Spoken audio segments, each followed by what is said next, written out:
night in 1951, in the quiet college town of Lubbock, Texas, four men sat in a backyard talking about meteors and the stars.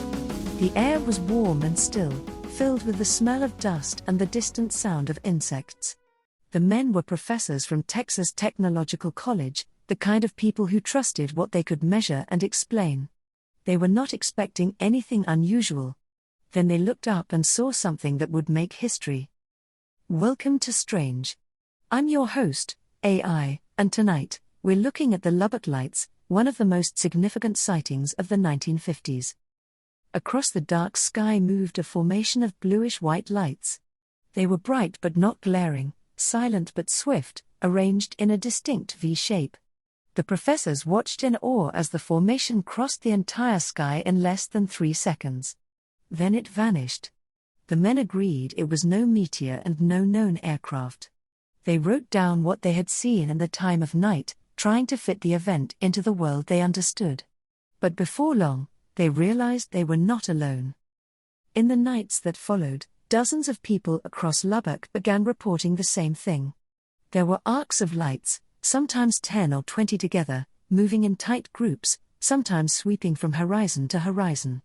Housewives, airmen, farmers, and students all told the same story. The lights glided overhead in silence, without sound or trail. By the end of the week, the skies above Lubbock had become a public stage. People gathered on lawns and porches to watch, waiting for the next appearance. Among those who waited was an 18-year-old student named Carl Hart Jr. On the night of August 30th, he stepped into his yard with a 35mm Kodak camera and a clear view of the sky. Around 9:20, the lights appeared again, moving quickly in a loose arc. Carl snapped 5 photographs in quick succession. When he developed the film, he found that he had captured what hundreds of others had only described. The prints showed a precise curve of glowing dots suspended against the black Texas sky. The local paper, the Lubbock Avalanche Journal, published the photographs. They were soon reprinted across the country and featured in Life magazine. Reporters descended on the town. The U.S. Air Force took notice, adding the event to its list of investigations under Project Blue Book. Captain Edward J. Ruppelt, who headed the program, traveled to Lubbock to interview witnesses. He met the professors, Carl Hart, and dozens of residents. Nearly everyone agreed on one thing: the lights were real. Beyond that, their stories diverged. Some said the objects were circular, others thought they were boomerang-shaped. A few heard a faint hum.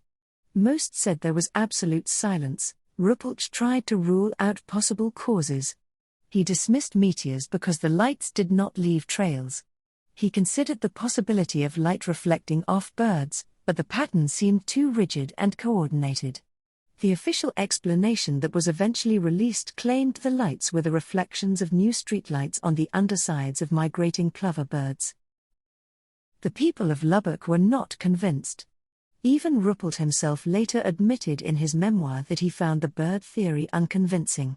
He wrote that the lights were not birds and not reflections, but something else entirely. The mystery remained unsolved. For weeks, the sightings continued. People brought lawn chairs, binoculars, and cameras to the edge of town. Families gathered under the stars and waited. Sometimes the lights returned and sometimes they did not. Each appearance brought excitement, but also a growing unease. In the early 1950s, the idea of visitors from beyond the Earth was still new. The term UFO had barely entered the language. To believers, the Lubbock Lights were proof that humanity was being watched. To skeptics, they were a textbook case of shared delusion under an unfamiliar sky. The Lubbock Lights soon became part of American folklore.